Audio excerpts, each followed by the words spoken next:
Babylon का सबसे अमीर आदमी। अध्याय 9। बेबीलोन के मिट्टी के टैबलेट।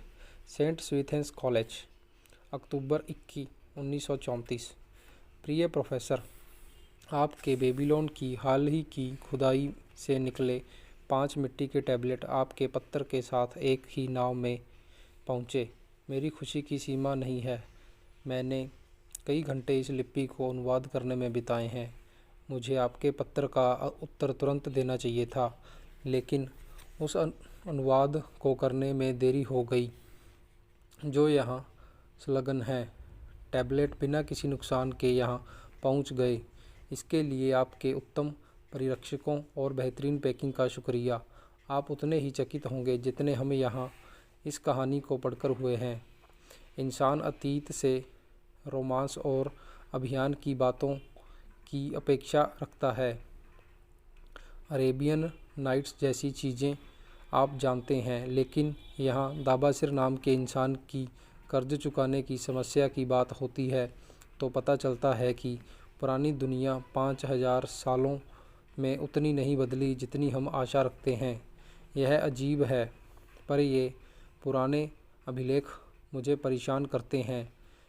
जैसा छात्र कहते हैं, एक कॉलेज प्रोफेसर होने के नाते मुझे एक विचारशील इंसान होना चाहिए जो अधिकतर विषयों की जानकारी रखे। लेकिन यहाँ बेबीलोन के धूल भरे खंडरों से एक बूढ़ा आदमी आता है जो कर्ज चुकाने और बटुए में पैसे जोड़ने के तरीके बताता है जो मैंने पहले नहीं सुने। मैं कहता हूँ ये सुंदर विचार हैं, पर क्या ये आज की दुनिया में काम करेगा जैसा बेबीलोन के ज़माने में करता था? मिसेज शूसबरी और मैं इस प्लान पर काम करने जा रहे हैं ताकि हमारी स्थिति अच्छी बन सके। आपके काम के लिए शुभकामनाओं के साथ हम आपकी सहायता के दूसरे अवसर की प्रतीक्षा कर रहे हैं। आपका सच्चा, अल्फ्रेड एच. शूसबरी। Tablet number 1। आज जब पूर्णिमा होने वाली है, मैं दाबासिर जो सीरिया की गुलामी से हाल ही में लौटा है, अपने कर्ज चुकाने और अपने पैतृक शहर बेबीलोन में एक सम्माननीय नागरिक होने के संकल्प के साथ यहाँ मिट्टी पर अपने जीवन की घटनाओं को स्थायी रिकॉर्ड के रूप में लिख रहा हूँ, ताकि मैं अपनी गहरी इच्छाएं पूरी कर सकूँ। अपने अच्छे दोस्त और सोने के महाजन मेथन की अच्छी सलाह पर मैं यहाँ उसकी योजना के अनुसार काम करने को तैयार हूँ, जो कि किसी भी सम्माननीय आदमी को कर्ज से निकालेगी और आत्मसम्मान दिलाएगी। इस योजना में 3 लक्षण हैं जो मेरी आशा और इच्छा हैं। पहला, यह योजना मुझे भविष्य में समृद्धि प्रदान करेगा, इसीलिए मेरी आमदनी का 10वां हिस्सा मैं अपने लिए अलग निकाल कर रखूँगा। क्योंकि मेथन ने बुद्धिमानी की बात की जब उसने कहा, जो इंसान अपने बटुए में सोना और चांदी दोनों रखते हैं जिससे उसे खर्च करने की ज़रूरत नहीं, वह अपने परिवार के लिए अच्छा होता है और राजा के लिए वफादार होता है। जिस आदमी के बटुए में तांबे के कुछ सिक्के हैं, वह अपने परिवार के लिए और राजा के प्रति उदासीन है, लेकिन जिसके बटुए में कुछ भी नहीं, वह अपने परिवार के प्रति क्रूर और राजा के प्रति अविश्वास पात्र है, क्योंकि उसका दिल कड़वा है। इसलिए जिस आदमी में सफलता की इच्छा है, उसे अपने बटुए में खनकने के लिए सिक्के होने चाहिए, ताकि उसके दिल में अपने परिवार के प्रति प्यार हो और राजा के लिए वफादारी हो। दूसरा, यह योजना बताती है कि मैं अपनी अच्छी पत्नी को सपोर्ट करूंगा और अच्छे कपड़े दूंगा, जो अपने पिता के घर से मेरे यहाँ आई है, क्योंकि मेथन का कहना है कि एक वफादार पत्नी का अच्छी तरह ख्याल रखने से इंसान के मन में आत्मसम्मान जागता है और उसमें अपने लक्ष्य के लिए शक्ति और संकल्प आते हैं। इसलिए मेरी आमदनी का स्तर प्रतिशत हिस्सा घर, कपड़े, भोजन, थोड़ा अतिरिक्त खर्च के लिए रहेगा, जिससे जीवन में सुख और आनंद मिलता रहे। लेकिन उसे ध्यान रखना होगा कि वह 70% से ज़्यादा हिस्सा इन योग्य कामों पर खर्च ना करे। यहाँ इस योजना की सफलता छुपी है।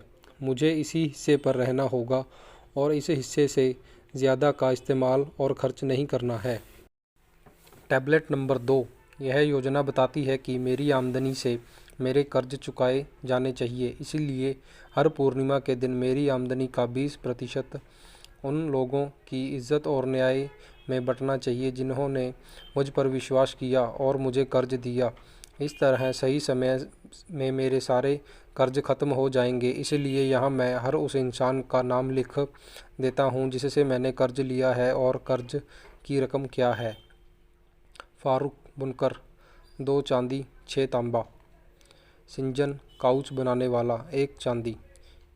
अहमर मेरा दोस्त 3 चांदी 1 तांबा। जानकार मेरा दोस्त 4 चांदी 7 तांबा।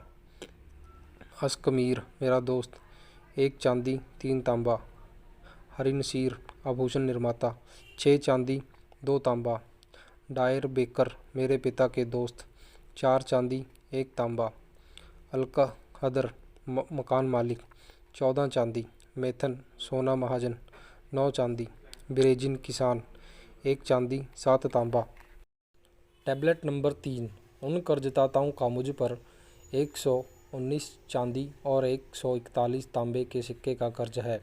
चूँकि मुझे ये कर्ज था और मुझे चुकाने का रास्ता नहीं दिख रहा था, अपनी गलती के कारण मैंने अपनी पत्नी को अपने पिता के पास जाने के लिए कह दिया और कहीं और धन पाने को कहा, जिससे मेरे जीवन में दुर्भाग्य और गुलामी का आगमन हुआ। अब चूँकि मेथन मुझे बता रहा है कि मैं अपनी आमदनी से कैसे कर्ज को छोटी मात्रा में चुका सकता हूँ, मैं महसूस करता हूँ कि फिजूल खर्ची के परिणामों से भागना मेरी कितनी बड़ी गलती थी। इसीलिए मैंने अपने कर्जदाताओं के पास गया हूँ और मैंने उन्हें बताया कि मेरे पास मेरी आमदनी के अलावा उनका कर्ज चुकाने का कोई उपाय नहीं है और इसलिए मैं अपनी आमदनी का 20% ईमानदारी से अपना कर्ज चुकाने में लगाना चाहता हूँ। मैं इससे ज़्यादा अभी नहीं दे सकता, इसीलिए अगर वह धैर्य रखें तो मैं समय पर सारे कर्ज चुका पाऊँगा। अहमर, जिसे मैं सबसे अच्छा दोस्त समझता था, उसने मुझे डांटा और मुझे शर्मिंदा किया। बिरेजिक, जो किसान है, उसने मुझसे याचना की कि मैं उसका कर्ज सबसे पहले चुकाऊं क्योंकि उसे मदद की सबसे सख्त ज़रूरत थी। मकान मालिक अलकहदर बदतमीज़ी से पेश आया और उसने कहा कि वह मुझे तंग करता रहेगा जब तक मैं उसका कर्ज ना चुका दूं।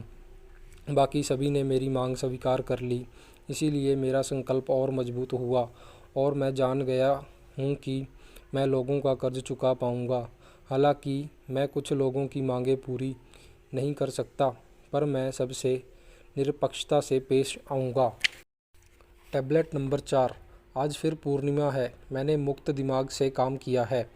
मेरी पत्नी ने मेरे कर्जदाताओं को भुगतान करने की नीयत का स्वागत किया है। अपने संकल्प के कारण मैंने काफ़ी कमाया। नेपटून के लिए अच्छे पैरों और सेहत वाले ऊँट खरीदे, जिनकी कीमत चांदी के 19 सिक्के थी। इसे मैंने अपनी योजना के हिसाब से बांटा। इसका 10वां हिस्सा मैंने अपने लिए रखा। 70% मैंने अपनी पत्नी को घर चलाने के लिए दिए हैं। 20% मैंने अपने कर्जदाताओं के बीच तांबे के रूप में विभाजित कर दिया है। मैंने अहमर को नहीं देखा, लेकिन इसे उसकी पत्नी के पास छोड़ दिया। बेरिजिक इतना खुश था कि वह मेरा हाथ चूम लेता। केवल बूढ़ा अलकद गुस्से में था और उसने मुझे जल्दी भुगतान करने के लिए कहा। इस पर मैंने कहा कि अगर मुझे अच्छा भोजन मिला और मैं चिंता मुक्त रहा तो मैं जल्द ही भुगतान कर पाऊँगा। बाकी सभी ने मुझे धन्यवाद दिया और मेरी कोशिश की प्रशंसा की। इसीलिए अमावस के अंत में मेरा कर्ज चांदी के 4 सिक्कों तक कम हो गया और मेरे पास चांदी के 2 सिक्के हैं, जिस पर किसी और इंसान का अधिकार नहीं है। मेरा दिल पहले से काफ़ी हल्का हो गया है। फिर से चांद पूरा चमक रहा है। मैंने काफ़ी श्रम किया है, पर कम सफलता मिली है। मैं कुछ ही ऊँट खरीद पाया हूँ। मैं चांदी के सिर्फ 11 सिक्के कमा पाया हूँ। लेकिन मेरी पत्नी अपनी योजना पर टिके हुए हैं। हालांकि हमने नए कपड़े नहीं खरीदे और हम बहुत थोड़ा खाते हैं। फिर से मैंने खुद को 11 सिक्कों का 10वां हिस्सा दिया है और हम 70% हिस्से पर रहे हैं। मुझे आश्चर्य हुआ जब अहमर ने मेरा छोटा भुगतान स्वीकार किया। बिरेजिक ने भी स्वीकार किया। अलकद गुस्से में आ गया, पर जब मैंने उसका हिस्सा लौटाने को कहा वह शांत हो गया। बाकी सारे पहले की से संतुष्ट थे। फिर से चांद चमकता है और मुझे बड़ी खुशी है। मैंने ऊँटों का एक अच्छा झुंड देखा और कई अच्छों को खरीदा। इसीलिए मेरी कमाई चांदी के 42 सिक्कों में बदल गई। इस बार मैं और मेरी पत्नी ने काफ़ी ज़रूरी कपड़े और जूते खरीदे। हमने गोश्त का भी आनंद लिया। हमने अपने कर्जदाताओं को चांदी के 8 सिक्के दे दिए। अलकद ने भी सवाल नहीं उठाया। यह अच्छी योजना है जिससे हमने कर्ज से निकालना है। वह संपत्ति दी जो हमारी थी। इस मिट्टी पर अंतिम बार जब लिखा था तब से 3 पूर्णिमाएं गुजर चुकी हैं। हर बार मैंने खुद को कमाई का 10वां हिस्सा दिया है। हर बार मेरी अच्छी पत्नी और मेरे 70% पर रहे हैं, भले ही समय कितना कठिन रहा हो। हर बार मैंने अपने कर्जदाताओं को 20% दिया है। मेरे बटुए में अब चांदी के 21 सिक्के हैं जो मेरे हैं। अब मैं सिर उठाकर चल सकता हूँ और दोस्तों के बीच गर्व से रहता हूँ। मेरी पत्नी ने अच्छे से घर को संभाला है और वह अच्छे से रह रही है। हम साथ साथ खुश हैं। यह योजना अमूल्य है। क्या इसने एक गुलाम को एक माननीय नागरिक नहीं बना दिया? Tablet number 5। फिर से पूर्णिमा आ गया है और मुझे याद है कि मिट्टी पर लिखे लंबा समय बीत गया है। सच में 12 महीने आए और चले गए, लेकिन इस दिन मैं अपना रिकॉर्ड अनदेखा नहीं करूँगा, क्योंकि इसी दिन मैंने अंतिम कर्ज चुकाया। इस दिन मेरी अच्छी पत्नी और मेरा कृत्य ज़मीर एक अच्छे भोजन के साथ उसका जश्न मना रहा है जिसे हमारे संकल्प ने पाया है। कर्जदाताओं के पास अंतिम यात्रा के बाद कई चीज़ें हुई हैं जिन्हें मैं लंबे समय तक याद रखूँगा। अहमर ने अपने कट्टू शब्दों के लिए मुझसे माफ़ी मांगी और कहा कि वह मुझसे दोस्ती चाहता है। बूढ़ा अलकहदर उतना भी बुरा नहीं है, क्योंकि उसने कहा, तुम एक समय नर्म मिट्टी के टुकड़ों से थे जिसे कोई भी हाथ से दबा सकता था और मोड़ सकता था, लेकिन अब तुम कांसे के टुकड़े हो जो चीज़ें संभाल सकता है। अगर कभी सोने या चांदी की ज़रूरत हो तो मुझे बोलना। लेकिन केवल वह ही नहीं जिसने मुझे ऊंचा सम्मान दिया है, बाकी कई भी हैं जो मुझे सम्मान देते हैं। मेरी अच्छी पत्नी ने मुझे आंखों में उस चमक से देखा है जो एक मर्द को आत्मविश्वासी बनाता है। ये वही योजना है जिसने मुझे सफल बनाया है। इसके कारण मैं कर्ज से मुक्त हो पाया हूँ। आज मेरे बटुए में सोने और चांदी खनक रहे हैं, इसीलिए मैं इसकी सभी से अनुशंसा करता हूँ जो आगे बढ़ना चाहते हैं। जब एक भूतपूर्व गुलाम को कर्ज चुकाने और सोना कमाने में मदद कर सकता है तो क्या ये किसी आदमी को आज़ादी पाने में मदद नहीं करेगा? मुझे पूरा विश्वास है कि अगर मैं इसका पालन करूं तो मैं और भी अमीर हो जाऊंगा। सेंट स्टीफेंस कॉलेज, नवंबर 7, 1936। मेरे प्रिय प्रोफेसर, अगर बेबीलोन के खंडर की खुदाई करते समय आपको एक पुराने वासी दाबासिर नाम के ऊँटों का व्यापारी का भूत मिले तो उसका एहसान करना। उसे बताना कि मिट्टी के टैबलेट पर उसकी लिखी चीज़ों के लिए इंग्लैंड में यहाँ काफ़ी लोग उसके एहसानमंद हैं। आपको शायद मेरा 1 साल पहले लिखा याद हो, जब श्रीमती शूसबरी और मैंने इस योजना का इस्तेमाल अपने कर्जों से निकलने और खनकते सोने को पाने के लिए किया था। आपने शायद अनुमान किया हो, पर हमने अपने दोस्तों से भी हमारी हरकतों को छुपाने की कोशिश की थी। हम कई सालों तक अपने कर्जों के कारण शर्मिंदा रहे और कई व्यापारियों के डर के कारण बीमार रहे कि कहीं वह कोई घोटाला करके हमें कॉलेज से ना निकाल दें। हमने भुगतान किया और भुगतान किया, अपनी कमाई से एक एक पैसा निकाल कर, लेकिन तब भी यह काफ़ी नहीं था। इसके अलावा हम वहीं से ख़रीदारी कर सकते थे जहां ज़्यादा कीमत के बावजूद उधार मिल सके। इससे एक ऐसा चक्र बनता गया जिसमें हम फंसते गए। हमारे संघर्ष खराब होते जा रहे थे। मकान मालिक पर कर्ज होने के कारण हम सस्ते घरों में नहीं जा सकते थे। कुछ भी ऐसा नहीं दिखा जिससे हम अपनी स्थिति को सुधार सकें। तब यहाँ आपका परिचित आता है, बेबीलोन का बूढ़ा ऊँटों का व्यापारी, जिसके पास एक योजना है जिसे हम पूरा करना चाहते थे। उसने हमें अपना सिस्टम अपनाने को प्रेरित किया। हमने अपने कर्जों की लिस्ट बनाई और उन सबको दिखाया जिनके हम पर अभी बाकी थे। मैंने उन्हें बताया कि जिस तरह से कर्ज चीज़ें चल रही हैं उससे हमारे लिए कर्ज चुकाना नामुमकिन होगा। वे इस आंकड़े से देख सकते थे। तब मैंने उन्हें बताया कि हम कर्ज तभी चुका सकते हैं जब अपनी कमाई का 20% उन लोगों में बांट दें जिससे 1 से 2 साल में कर्ज खत्म हो जाएगा। उस दौरान हम नकद पर जाएंगे और नकद खरीदारी का लाभ उठाएंगे। वे काफ़ी शरीफ लोग थे। हमारे किराने दुकानदार, एक बुद्धिमान बूढ़ा आदमी, ने इस तरह से कहा जिससे हमें आराम आया। अगर तुम खरीदने पर पैसे दो और पुराना बकाया पर थोड़े पैसे दो तो तुम्हें तुम्हारे पुराने काम से बेहतर होगा जब 3 साल में तुमने थोड़ा भी भुगतान नहीं किया है। अंत में मैंने सभी नामों को एक समझौते में डाला कि वे मुझे तब तक तंग नहीं करेंगे जब तक हम आमदनी का 20% भुगतान कर रहे हैं। फिर हम सोचने लगे कि 70% पर कैसे रहें। हमने तय किया था कि बचा 10% अपने पास रखेंगे। चांदी और सोने का विचार हमें आकर्षित कर रहा था। यह परिवर्तन लाने वाले कारनामे जैसा था। हम तरह तरह के तरीके निकालने में व्यस्त रहे और बचे 70% पर रहने लगे। हमने किराए से शुरुआत की और थोड़ा कम करवा लिया। फिर हमने अपनी चाय की पसंदीदा ब्रांड पर शक किया और जल्द ही पाया कि कम कीमत पर अच्छी चाय का ब्रांड पा सकते हैं। यह कहानी एक पत्र के हिसाब से बहुत लंबी है, पर यह काम बहुत कठिन था। हमने काम चला लिया और खुशी से चलाया। हमें कितना सुकून मिला जब हमने पाया कि हम पुराने कर्जों से परेशान नहीं रहेंगे। मुझे उस 10% के बारे में भी बताना चाहिए जो खनकने वाले थे। ये कुछ समय तक खनके, पर इतनी जल्दी मत हंसिए। यही मज़ेदार हिस्सा है।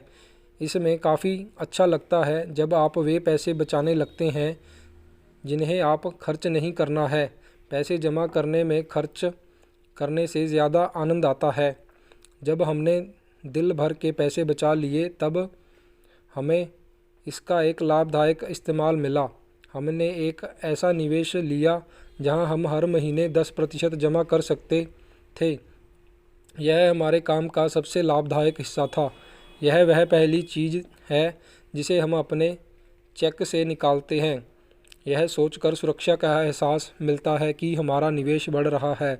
हमारे पढ़ाने के काम खत्म होने तक यह बड़ा हो जाएगा, इतना बड़ा कि ये हमारा ख्याल रखेगा।